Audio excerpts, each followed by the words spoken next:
எல்லா ட்ராப்லையும் சிக்கக்கூடிய ஒரு அமைப்புன்னு அடிக்கடி நான் விருச்சிக ராசி தான் சொல்லுவேன். இந்த விருச்சிக ராசி பெண்களுக்கு லைஃப் கொஞ்சம் நல்லா தான் போகும். படிப்பு நல்லா தான் இருக்கும்.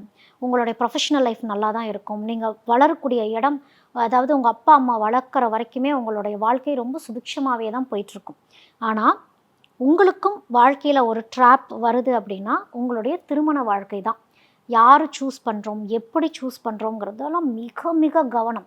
இப்போ வந்து விருச்சிக ராசி வந்து ஆ, நீர் ராசியில இருக்கவங்களே நீங்க திருமணம் பண்ணிக்கிங்க, நல்லாயிருக்கு அப்படின்னு சொல்றாங்க அப்படின்னா, கடகராசிகிட்ட போயிடுவாங்க. இந்த கடகராசி கூட விருச்சிக ராசி சேர்றாங்க அப்படிங்கிறப்ப, நெறைய ஆப்ஸ்டக்கிள்ஸ் சந்திக்கிற மாரியான ஒரு சூழ்நிலைகள் அப்படிங்கிறது வந்துரும்.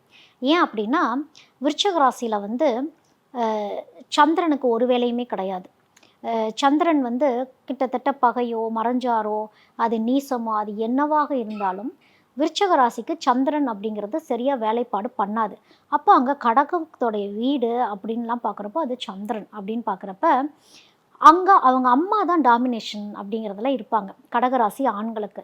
அப்போ மாமியாரால தொந்தரவுகள் அப்படிங்கிறதெல்லாம் வந்து கடகராசி பெண்களுக்கு வரும். தனிக்குடித்தனமே இருந்தாலும், கணவன் அப்படிங்கிறவரு தாய்க்கோ, இல்ல சகோதரிக்கோ ரொம்ப அதிகமா பண்ணிட்டு, அவங்க சொல் பேச்சு கேட்டுட்டே இருக்கிறது. ஏதாவது ஒரு பிரச்சனைகள் சந்திக்கக்கூடிய அமைப்பு அப்படிங்கிறது வந்து விருச்சிக ராசி பெண்களுக்கு இருக்கும்.